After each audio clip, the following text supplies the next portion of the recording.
wonderful, fantastic, lurid, macabre. These are the stories of my life. Unlikely though they might seem, it must be understood that each has its roots in absolute truth. Some of these tales may amaze you. Some may shock you. Some might even horrify you. But whatever the case might be, each is guaranteed to entertain. So sit down to a handsome repast and remember to proceed with caution. Hello, and welcome to another Snack and a Story with yours truly, coming to you live, well not live, this is pre-recorded, from a hotel room at the Holiday Inn. Yes, I'm actually out of the house at the moment, because, well, it's a long story, and I really won't get into it. It's not important for the topic at hand, so I suppose I'll just go ahead and get on with things. So, firstly, Milkmas had suggested that I do one of these snack and stories whilst I'm eating Subway. I do not have Subway at the moment. I will have it later on this week, and therefore the next one you see after this will have myself eating a sandwich from Subway. And also, I'm not entirely sure what happened, but I don't know exactly how this went, but I might have offended Ahab somehow. I'm not entirely sure how this happened. It happened right around the time of part 6. I replied to his comment, and he said he must know more, and I said you will know more, because there are many parts. I'm not sure if he misconstrued that for you wish. Believe you me, I did not say that, Ahab. Or what the case is, or whether he's having more computer troubles and such. I do know that he was prone to that in months past, and perhaps maybe he's having more difficulties there. I'm not entirely sure. If I did somehow offend you, Ahab, I am very sorry. Please do know that it was most likely a misreading, and what I said, it was you will see what comes next. Part 2 or part 7 is up as I speak. It is Wednesday, the 23rd of June, and I uploaded it this morning. And right now it's about 5:20 in the evening. So, yes, I am very sorry for that. Also, do forgive me if I did happen to irk you some. So anyway, with that out of the way, I suppose I'll go ahead and get into today's snack. Not Subway this time. I will, as I said, I will have Subway in the next one, for sure. But I figured, I may as well do it anyhow, just to kind of,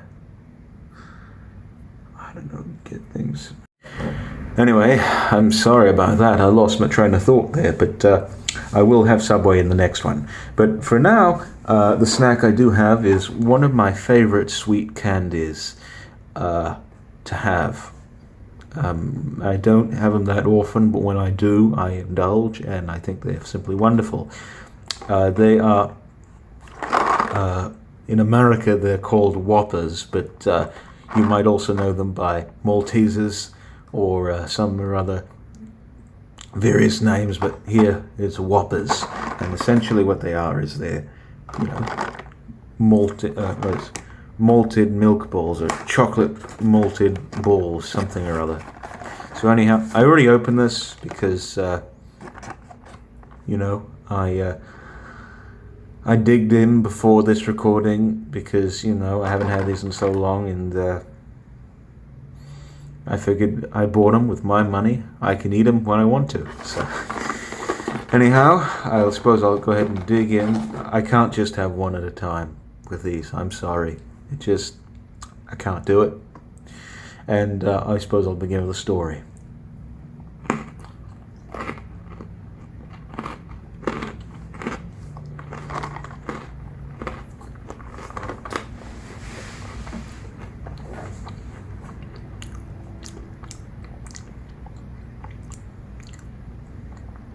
So, this isn't really so much a story so much as it is an observance of the community in which I live.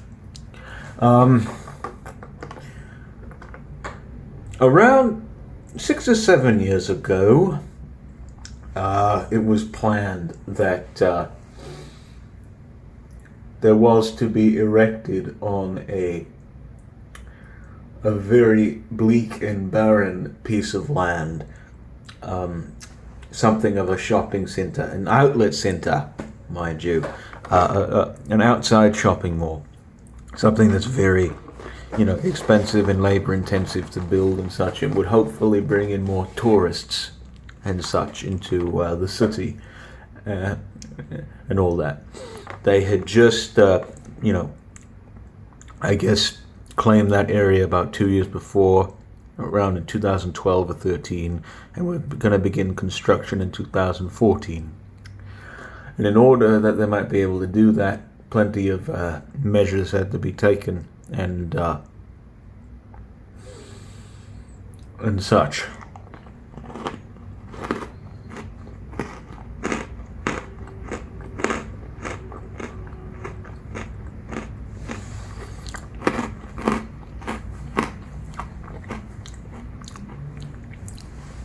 And one of those measures was the broadening and, I suppose, rebuilding of the motorway and various just roads and streets and such and all that, as to house the supposed influx of people that might be able to come and spend time at this shopping center.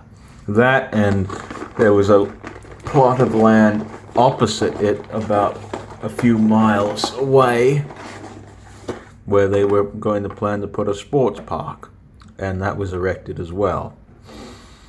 And supposedly the outlet center would pay annually for the support of the sports park.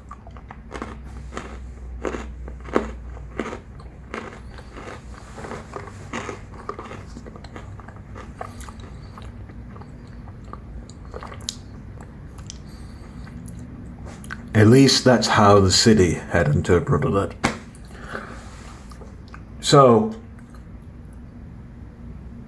they spend about, 2 or 3 years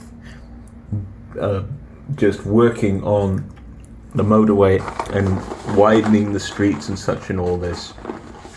And in order that they might be able to have more space in order to build, not the center itself, but the actual, as I said, roads and motorways that you need actually to get there.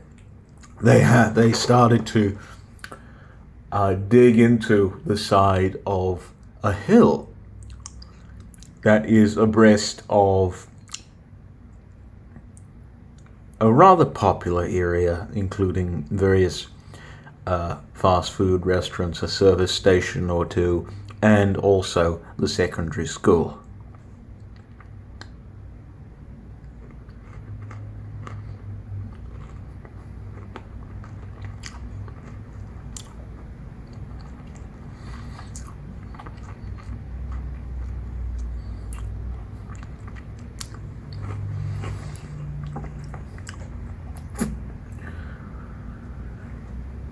And atop this hill there was situated a church, Yes, a church.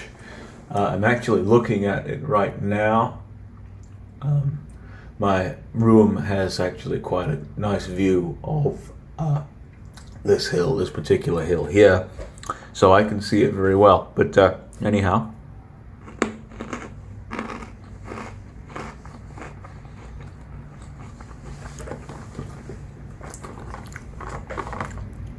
this church had a fairly substantial car park in order to house its many parishioners that would come, I don't know in how many frequent droves, because to be honest, even though I am a Christian, I'm not a churchgoer.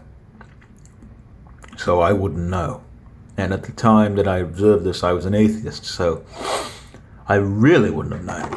Or would have been interested at the time to know how many people had went.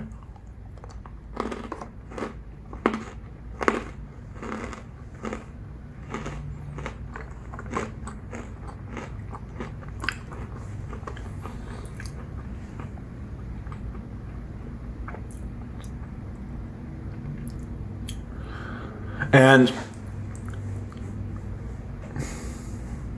how I came to know this church was through my mother, who, as you know, operates a non-profit charity shop, the benefits of which go to, I suppose, earning free therapy for people on the autism spectrum, like myself. Though, to be honest, I don't really need it because, well,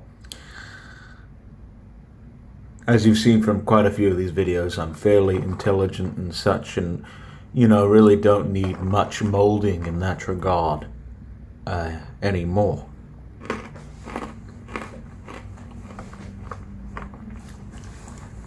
So she would come to this church, and actually in the car park there was a lorry that belonged to the Goodwill, and basically what you do there was you would drop off, you know, whatever to donate and such. We would get in so much donations to our own shop that any merchandise that was over a year or two old, we would just forward and you know, give to them, and they would take it very kindly. And we did that for a number of years. We don't do it really anymore because the shop isn't open yet, and they haven't been back, and I suppose I'll get into the reason why it is that they've not been back.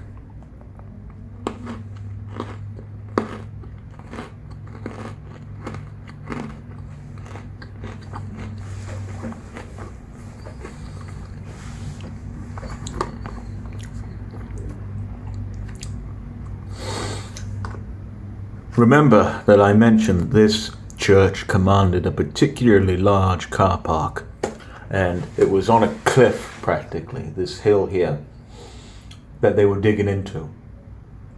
And I'm not entirely sure if any of you know this, but the area in which I live is particularly renowned for its very soft soil. It's not very good for growing things and such, and to be honest, if there were an earthquake, well, there have been several here, but let's just say whatever is built on there might not particularly fare too well. Such is the case with the church car park.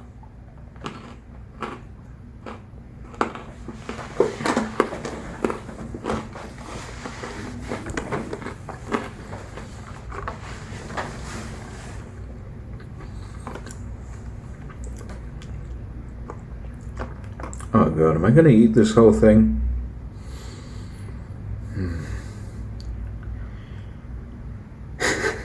I don't even know if I'm going to eat this whole thing. Anyhow, so these people were digging into the side of this hill and taking away the soil and such, and I suppose buttressing it, have you say it, with this concrete slab so that, it might hold back the soil.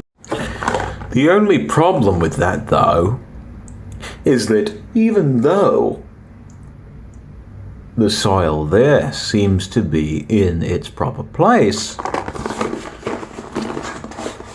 the soil on top of which the car park of the church was constructed was very much misplaced.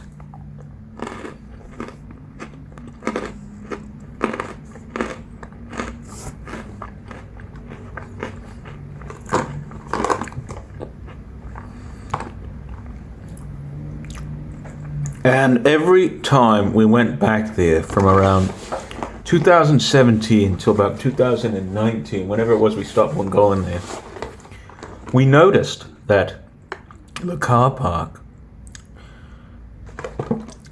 was actually, during 2016 and 2017, we noticed that the car park was, every week it was reduced by a fraction and such, little bits of asphalt would, crumble and go down the hill and such, and, we just keep shrinking and shrinking.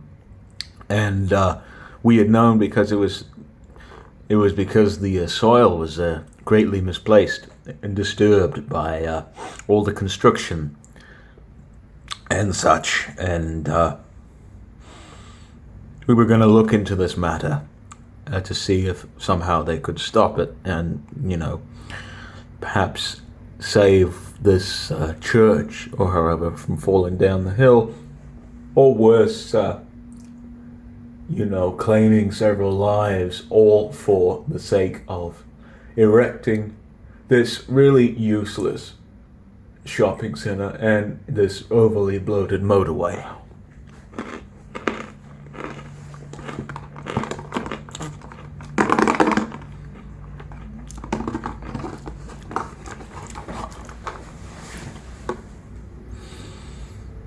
And so what I decided to do is I go ahead and contact the mayor. I did not know exactly his contact information, but he happened to be in my economics class 1 year, or not 1 year, it was only 1 year, but one semester. But he happened to be in there because we were, I guess, giving a presentation. We were all giving presentations on how we could improve certain areas of the town and such and all this. And, he was, I guess, surveying everything just to see, just to consider the possibilities and perhaps make it better based on our assumptions and such. And then after our presentation was given, I basically said to, since he was there, I said to him, what are your opinions on the state of the church on that hill that is being held up, or that's not being held up, that is being jostled by all this constant construction? It's disturbing the soil, and it's bringing down the car park. Do you realize the potential danger behind all of this construction were you to proceed further? It is dangerous. This church could come crashing down at all these people and such, and it'd just be awful. And so I asked him all this. You want to know what he told me? I'll get back to you.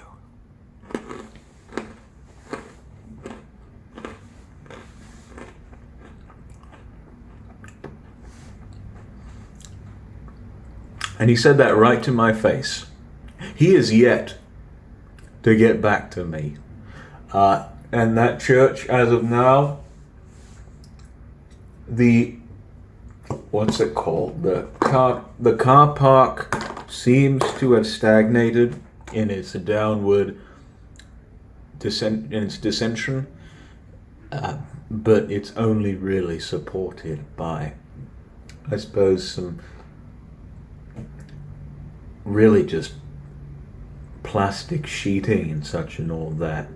and it's really not at all very practical, or really, I think, very effective. So in a few years, or maybe even a few months, this church could potentially fall down this hill and cost the city a lot of lives and a lot of money, even though they were already spending too much lives and money, or too many lives and too much money on this bloody shopping center and sports park, which doesn't even make half of what they expected it to.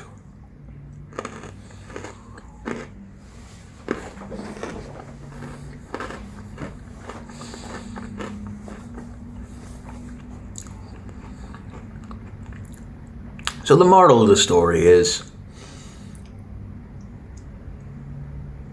if you have great expectations for a project that is way out of your league, don't go ahead and try and go through with it, else it'll just come crashing down upon you and such.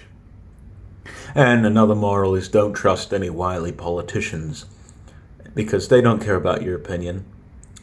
It's all about the money and about, I suppose, the benefit of the masses. It's not about the individual. It really isn't. It's awful. It really is. I almost finished this whole box, and I'm kind of regretting it. This is too much chocolate. But anyhow, I hope you enjoyed this installment of A Snack and a Story with yours truly. I'm very sorry that I could not have had Subway this time around, but I will have Subway the next time around. It's just that I didn't happen to have it available right now. But that's all for now. Tune in next week to see yet another Snack and a Story, in which I will eat something else, most likely Subway. And if not, then some of these. And perhaps maybe even tell you something, a story of a completely heterogeneous nature, or heterogeneous nature. And I hope you all have a good morning, or midday, afternoon, evening, midnight, whenever you happen to see this. I hope that perhaps maybe this explanation at the beginning did put Ahab at ease. I did not in any way mean for it to be injurious. It was perhaps maybe just a misread. But I am greatly sorry for it. Anyhow, I hope you enjoyed, and we will all see you, well, not all, but I will see you very soon in the next video. Cheers.